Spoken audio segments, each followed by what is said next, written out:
Welcome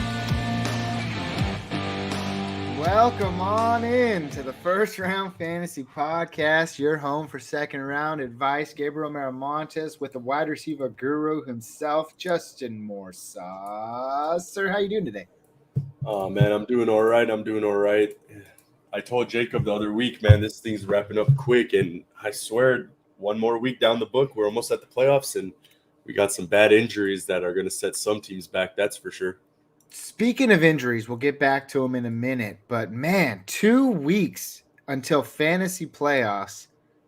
And like you said, man, it's like once it goes, it goes. It's like I'm not a guy.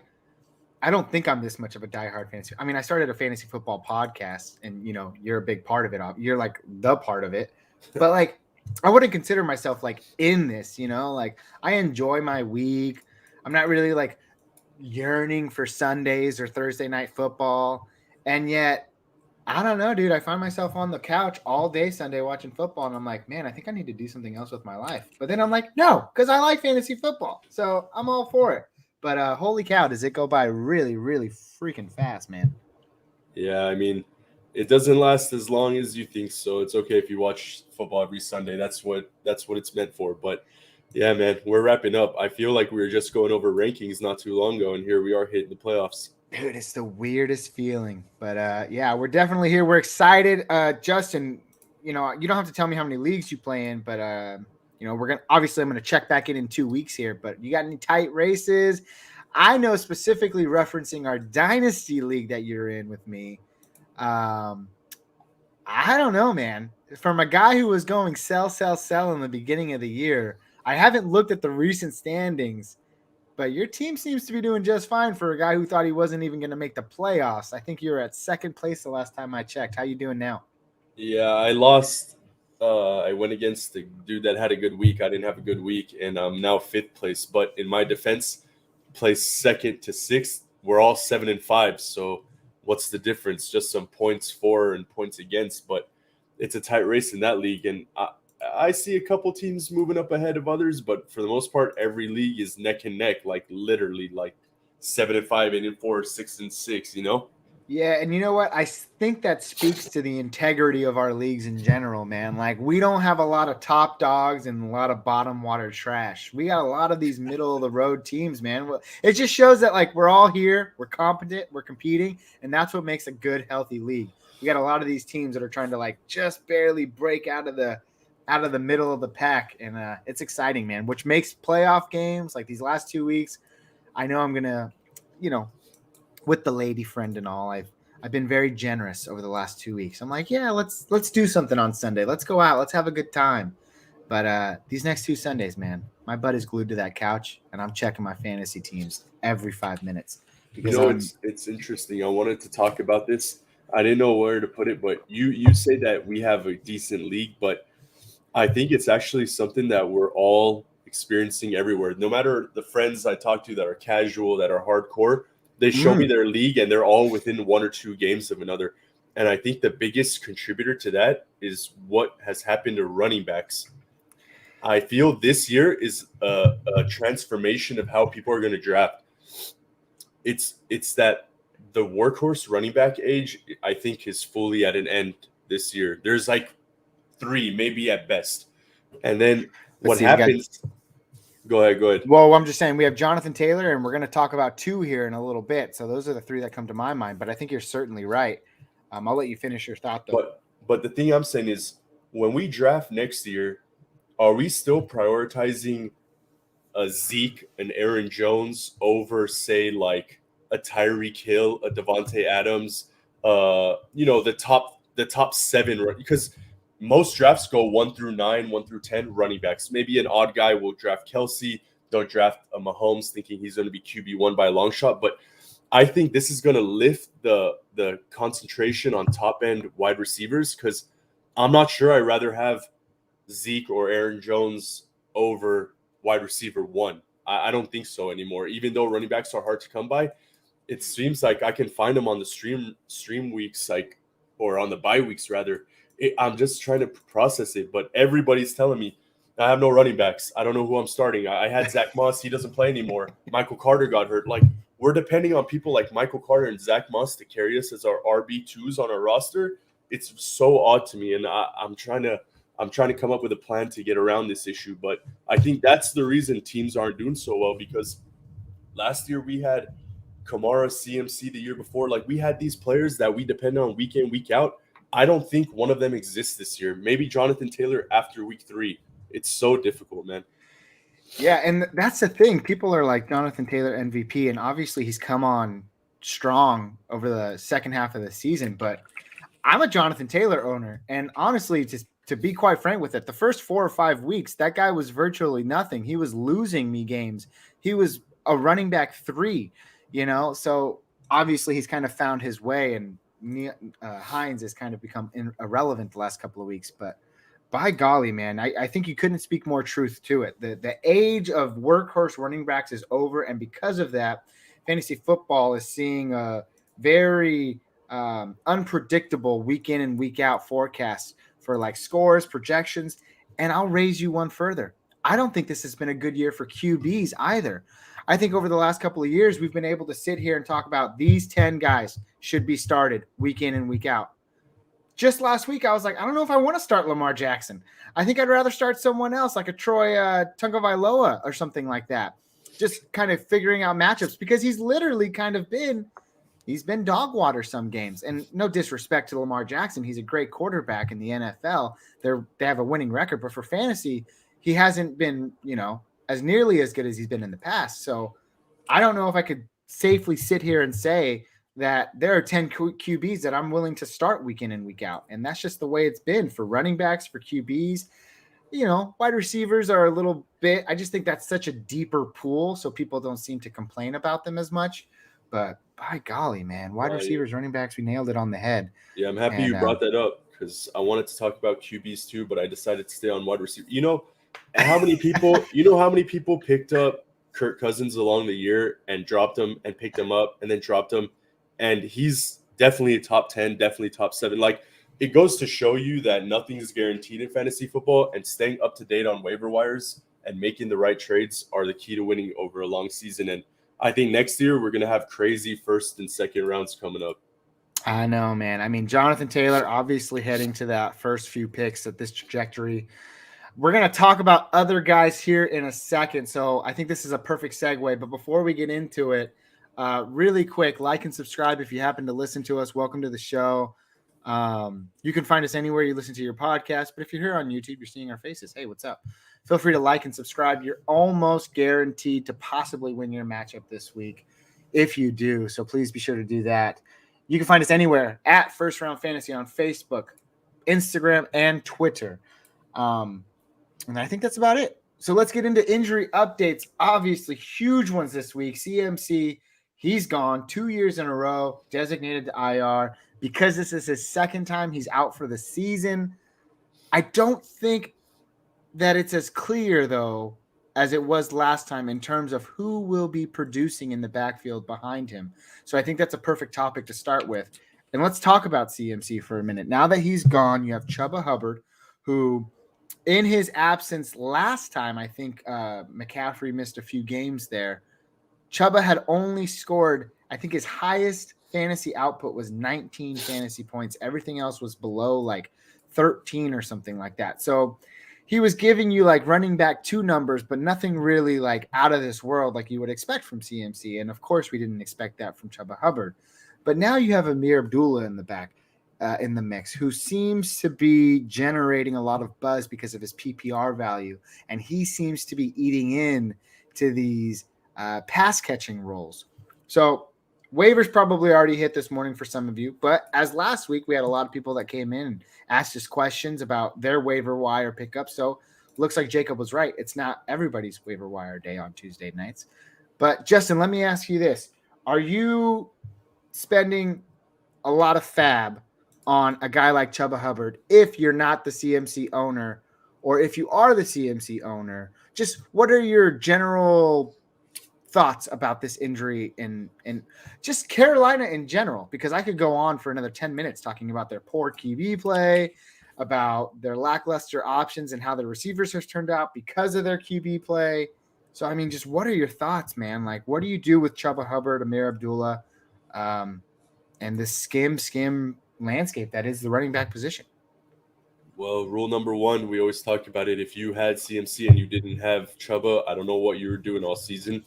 Uh, if he's on the waiver wire for some odd reason and you're the CMC guy, you need to spend every penny you have to get him. And since trading season's pretty much over, if you don't have him and you don't need a running back, you might as well save it for something else unless you are a believer that Chuba will get RB2 type numbers. You can never expect anyone to replace CMC's level.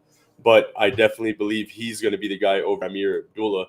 If I'm taking a flyer, I'll get Abdullah, but it's obviously Chuba's role and for his to lose. So I'm not too worried about Abdullah. Expect a share of like 70-30 would be my guess. Only if Abdullah like blows up and has like a good week, maybe take over a little bit more, but I don't see any indication saying that he would. And Yeah. yeah, go ahead. No, I was just going to say, I mean, I agree with you. And one of the things that I just thought about is that, Carolina has a really good defense, actually. And I think it gets overlooked because of their poor offensive play. So a lot of these games, despite the last one where they were down by 20, Carolina's defense can usually keep them in the game. And I think that fits the better mold for a guy like Chuba Hubbard, who's going to just run the ball, get the carries, as opposed to getting the passing game works when you're working from behind.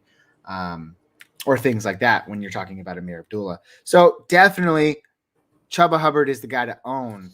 But I think let's kind of break down and just to mention 70% owned in our Yahoo leagues. So according to Yahoo leagues, I think I looked at ESPN's the other day and it was a little bit lower actually, like 67%. So let's talk about another guy, Dalvin Cook, and his handcuff, Madison, who is obviously expected to be a workhorse. He's had fantasy success in Dalvin Cook's absence in the past, most recently this season. So who are you spending fab on? A 2-week rental like Madison, or a 4 or 5 game rental like Chuba Hubbard? Not to mention, though, and I think this is important, Chuba's playoff schedule is absolutely atrocious. I believe it's Indiana, Tampa Bay, and New Orleans, which are all like top 5 teams in terms of stopping the run. So does that kind of, alter your decision in any way? Who are you going to spend more money on, the 2-week guy or the 5-week guy? What are your thoughts? I'll go with the long term.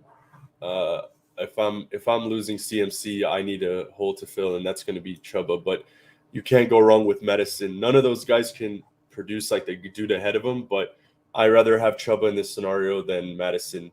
We know what Madison does. Dalvin should come back. They may shut him down if the Vikings lose a couple more games, but that's just hypothetical. So Chuba's the guy I want. I mean, I think it depends. Well, you've changed my mind just a little bit, but I think it really depends on where your team is at independently. Are you trying to get into the playoffs?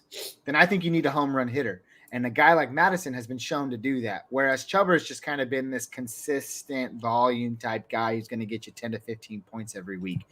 But Madison's the home run hitter. In those couple of games where Cook was out already this year, I think 25 plus fantasy points in one and 20 something in the other.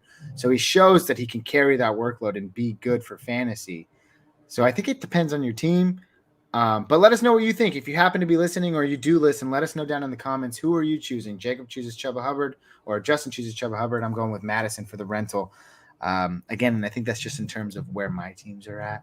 But again, also, you shouldn't be in this scenario in the first place because if you're the CMC or the Dalvin Cook owner, you have these guys already. You should have listened to Justin. So that's your fault. Let's go ahead and talk about Deebo Samuel, wide receiver 2 or 3 on the year. I don't know. He's just been too damn good. He's going to miss at least 2 weeks, it looks like. I don't know. The Niners have been playing great football as of late. I think they're playoff bound.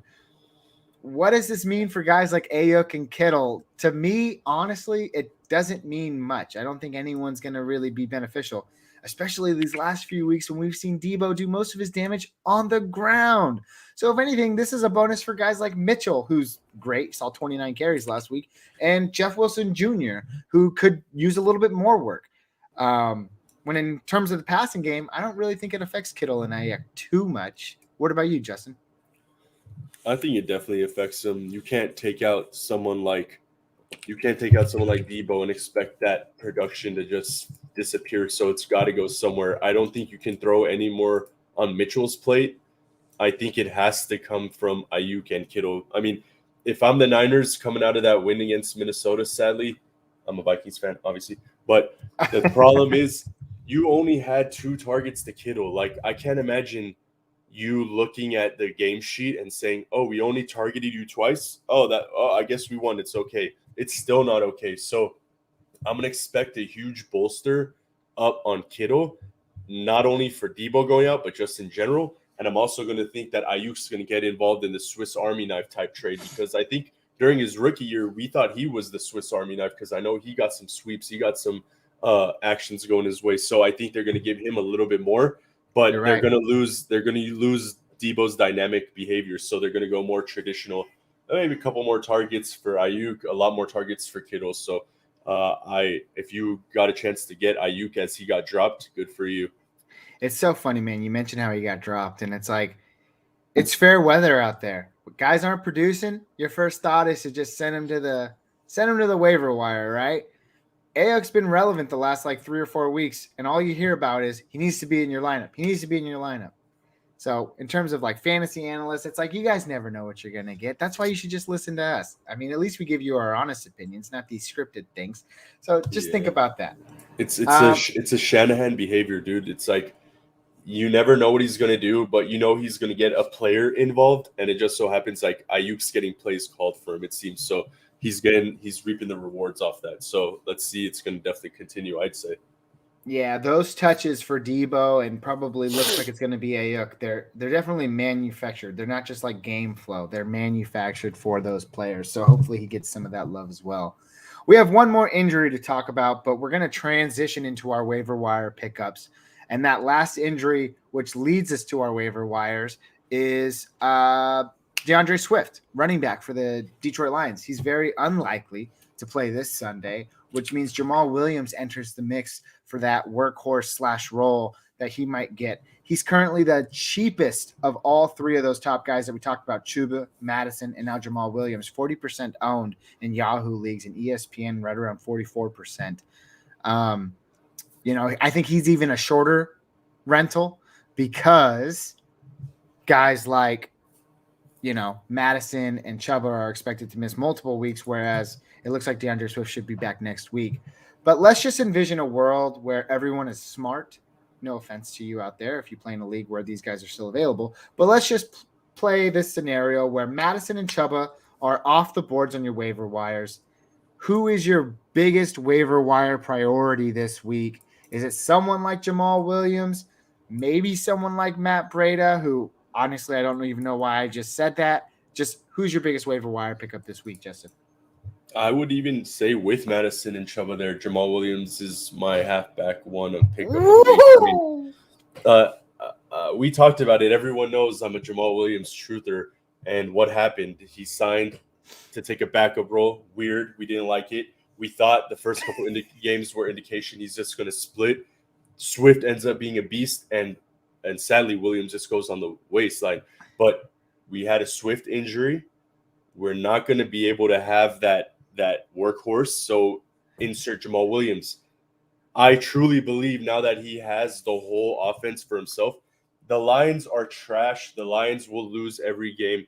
They'll never be at a point where they're just blowing people out. So that pass catching work that Goff has to dump off, Williams is dynamic, just like Swift. So I think we call this show deep dependable sleepers for the rest of the season.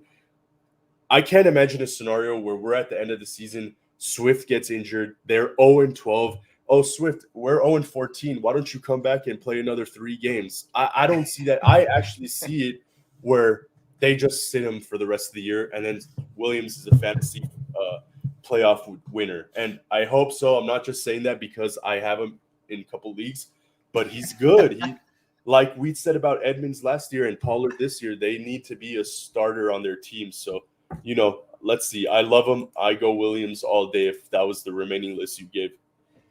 That's fair enough. So it looks like he's the top waiver wire pickup overall. Definitely, if Madison and Chuba aren't there, he is your guy. I think I'd beg to, argue a little bit about those top three. I don't know if I'd go Jamal Williams over those guys, but he definitely should be the guy.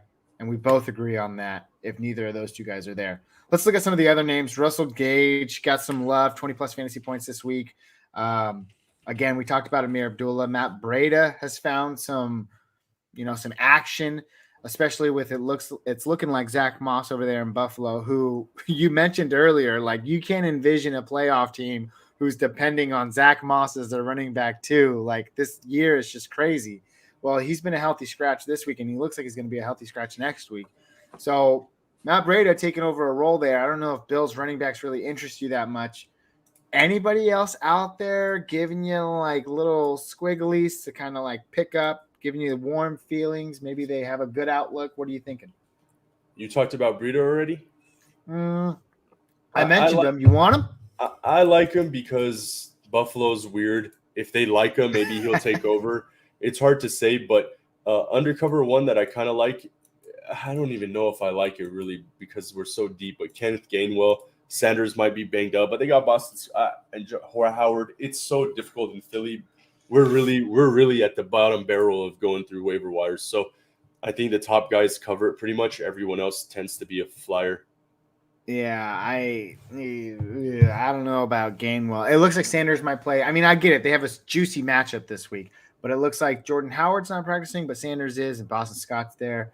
And I don't look. I went with Miles Sanders a couple of weeks ago as my dark horse of the week, and that backfield is too unpredictable.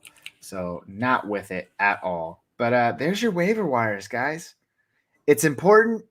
It's not that good looking, but you need to look it over. You never know who's dropping players. You never know who might be there, especially those premier handcuffs. So go check it out. Those are guys that we think you might be interested in this week.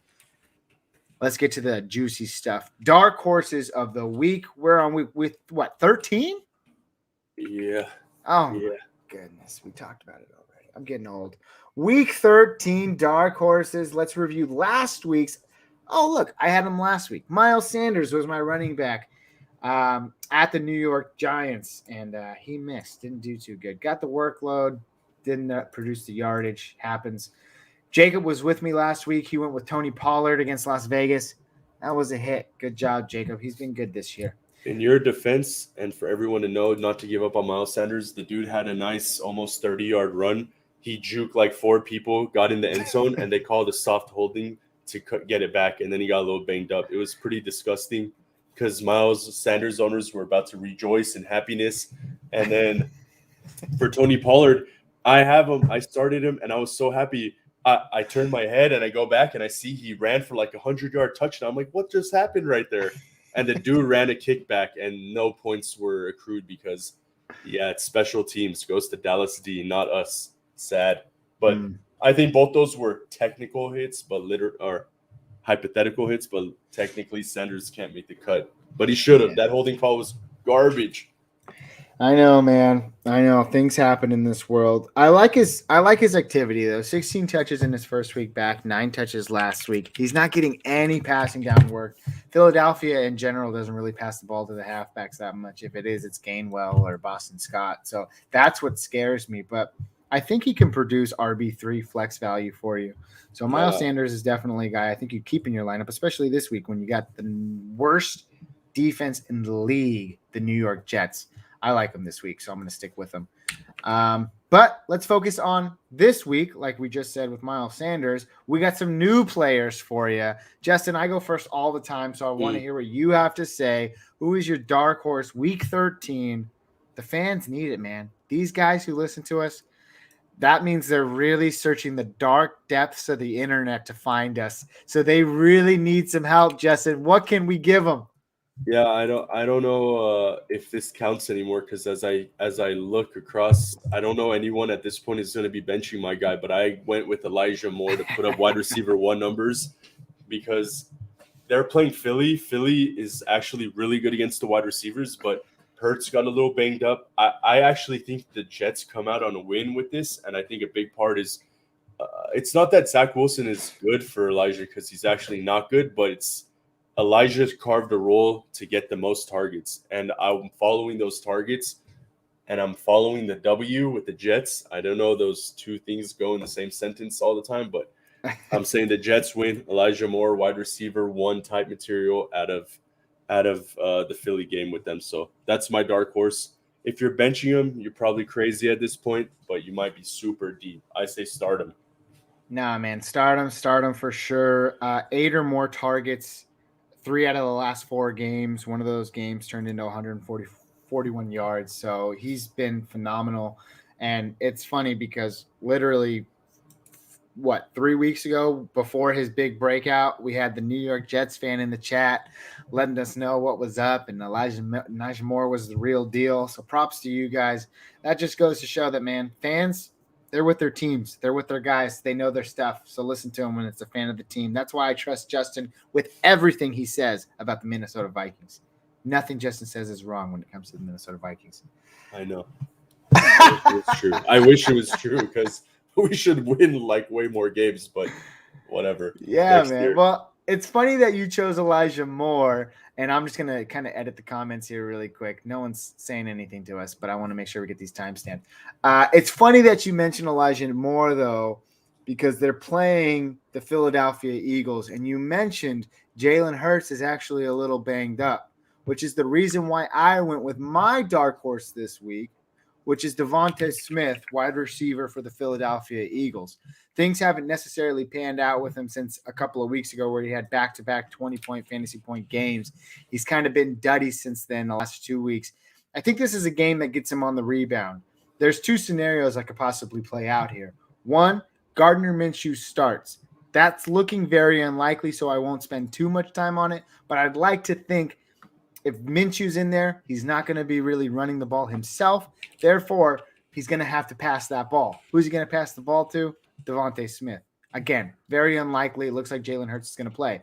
Justin, though, you did mention that he's banged up, right? So there also is another scenario where in that he plays, but he's a little bit more controlled. Hopefully he doesn't run the ball too much. If he's not running the ball too much, he has to pass the ball. New York Giants are susceptible through the air. Therefore, Devontae Smith looks to get on the rebound, have a nice fantasy productive week, making it a wide receiver 1 finish. That's right, 20 plus or more fantasy points. I'm with it. I think he can do it. He's done it in the past. He hasn't done it the last couple of weeks, which is why he's a perfect candidate to bounce back. I like him this week. Any thoughts? We went the same game, Justin. Who has the better fantasy day? Devontae Smith, Elijah Moore. Who you got? I'm going Elijah easily. You want to book it down? Book it down, book it Let's down, do book it. it, Bookerino. I got to ride him, man. I got to ride But him. Okay. you know what's interesting? I'm not sure the likelihood, but it's a possibility that Jalen Hurts sits and the boy Garland Minshew gets the start. So we'll see if that changes. Better thrower, I'd say, less dynamic, obviously, but Devontae is the real deal, and I think that he may have a down year as a rookie year as we're expecting, but I think good things are to come overall. So if those dynasty drafts landed Devontae, nice hit. Yeah, man. I mean, I like him. Last week, didn't get a lot, 4 points. The week before that, 10 points. And I actually, a little bit of a typo there. My apologies. I said that he was going against Philadelphia. Not true. He's going against New York Jets. Again, one of the worst teams out there, susceptible to the pass. So I like it. Justin likes it. However, they're in the same matchup, so best believe we're going to be watching that game to see who turns out the better fantasy production. Let us know what you think in the chat. Who's going to have the better fantasy day, Devontae Smith or Elijah Moore? Let's move on to Fool's Gold players. In review, Gabriel, last week, that's me. I chose Mike Williams. He hasn't found his stride in a couple of weeks, and he had the big week 2 weeks ago. I didn't think that was going to happen again. It did not. Jacob went with Devontae Freeman. He was stuffed, absolutely stuffed by Cleveland. That was a hit for Jacob. So looks like we did pretty good there. Shocking sits of the week. I do have to say I'll go first. Mine is pretty shocking. But I do recall, and I'm glad that I'm on the show with you today, Justin, because last year you and I had the same thoughts about this guy on the very same week. Maybe you feel about it. Maybe you feel the same about it this week. I'll let you know, or you let me know your thoughts. But it is Justin Herbert. QB for the Los Angeles Chargers. They are at Cincinnati this week, and there's really not a lot to it. I mean, Justin Herbert, he's a phenomenal QB. He's had very sporadic moments throughout the season this year. And I think Cincinnati's defense is better than what people give them credit for. I got a little bit of notes here. It doesn't support me too much, but I'm happy to say it. The last few weeks, they've been outstanding against the QB. In week 12, I know people think that Big Ben is at the end of his career, whatever it may be. Sure, he's not as great as he should have been. Only 12 fantasy points, though. Still, that's something. Week 11, Derek Carr, only 10 fantasy points. Derek Carr had a great night on Thanksgiving, and he's been great throughout the year with a few hiccups over the last 3 weeks, 3 of the last 4 weeks. Week 10, Baker Mayfield. I think that was the game he actually got injured. He put up a modest 20 fantasy points, but they kept him under control. And then, of course, there was the fluke with James White from New York. He put up 44 fantasy points on the Cincinnati Bengals, and Lamar Jackson did pretty good before that. But the last 3 weeks, I get it. The QBs may not be as good as they are, and they are definitely not as good as Justin Herbert. But Justin Herbert, if you look at his scoring pattern and you look at what he's done, doesn't do too great on the road. Don't know too much about that actually, but I do know that he's been sporadic. He had a good game last week, and before that he was a little low. He had a good game before that, a little low the week before that. So I'm looking for that low ball week. And this might be a little biased. I'm not going to lie, because I am facing him in 3 leagues this week. So that might have been one of the things that jumped out at me. So, Justin, if you want to keep me sane, show me where I am biased. What are your thoughts on this shocking sit of the week for Fool's Gold? Yeah, I don't know anyone who has Herbert that's going to bench him, so this is definitely a call to make. It's hard to say because they throw a lot over there, and regardless if he throws picks, he's still throwing touchdowns. So I don't know. Are you saying he's going to go below his estimated 26 points? What is he get? What is he listed as? So again, a lot of corrections I have to make on my part. He actually freaking dominated. Last week, 28 fantasy points. The week before that, 45 fantasy points. The week before that, 14. 40 in week 9 and 17 in week 8. And he's projected to score about 30 points. I think we can easily see somewhere underneath 23 fantasy points, which probably in this landscape still makes him a QB1, but he's not going to win you your week. I think he's going to give you a safe floor this week. And Justin, I like that you mentioned you don't think there's anyone out there who's going to sit Justin Herbert. Of course not. If you have Justin Herbert, you play him. He's going to be consistent to some extent. But that's the thing about Fool's Gold, is that you're not saying these guys are going to sit all the time necessarily. You're saying that, what's as shiny as you think it might be isn't going to be as shiny as you thought it would be. So expect a few hiccups in the road against the Cincinnati Bengals defense that's up on up. And they're playing, they have some things to prove. So again, is it my best shocking sit of the week? Is my bias coming out just a little? Am I stretching it just a little too far here? Let me know down in the comments what you think about Justin Herbert. Justin obviously let you know. So that's my dart or Fool's Gold of the week. Justin? I'll tell you this. It's like we play in a weird league where quarterbacks score a lot of points. In a generic league, I think he's listed at like 21 points. So if he scores that or below, like definitely you made the right call. I think the Bengals have been playing great. Their offense has been clicking. Like Burrow is back at it. So I could see him having to compete with a shootout. So you may get it wrong on that, but that's a good call. It's hard to make, man. Like, would I bench him for Cousins versus the Lions missing Dalvin Cook? Oh, that would be a decision I'd have to make. That's hard to say. So and even then I wouldn't do it. Like you said earlier, man, don't go with your gut. No one's not going to start Justin Herbert. And I think that's what I'm trying to say. And I think that's what Fool's Golds are in general. We're either telling you that, hey, these guys just aren't going to be who you think they are this week. And that's all my general thought process is. All right. That's where it falls. I'll hand it over to you. As far as I go, I know he hasn't been killing it. I know He's not an RB1, maybe not even RB2 that we thought. But I just saw your pick. yeah, but the problem is we have so many injuries that you're starting this guy. I would be hard pressed to find anyone benching him, and Oh my that's god. Damian Harris, right? So if you're out there and you're deep league, you lost the running back this week, and you're starting Damian Harris, I would advise against it. They're playing Buffalo. Buffalo's been on a tear, and to premise this in my opinion is game of the year this week. As of now, of course, as we get closer to the playoffs and NFL, game of the year will change. But if I told you that New England's going to be number one in the division ahead of Buffalo, you'd probably say I'm a crackhead. Impossible that will ever happen in the 2021 season. Well, that happened. Mac Jones is being brought up as the young Brady without the arm, and they're just really good. They're sound. They're fundamental. And the Bills had a couple rough weeks, but they're finding their groove, and Josh Allen's finding his groove again. I'm gonna go out on a limb and say the Bills demolish them. Like Ooh. I'm talking Ooh. 41-48 to 7-10. And Damian Harris is not gonna be able to see the field. And it's gonna Book be it the down. okay. But I'm going to say that they end up slaughtering them, and the honeymoon of Mac Jones kind of gets. Oh wait, this isn't a championship year. We still need some catching up to get to Josh Allen and the Bills. So I bench Damian on the premise that he's not going to get a lot of groundwork. If you want, you can. I wouldn't even take a flyer on their pass catching backs. I stay away from Damian this week. Yeah, man. I think the Buffalo Bills defense is such a strong defense, and I made the mistake last week of starting Ramondre Stevenson in my flex over Jalen Waddle, which I will never do again. I lost by like 24 points to Dude, I lost to dude, Aaron by 24 dude, points. If I would have had Waddle in the game, I would have won by about 7 points.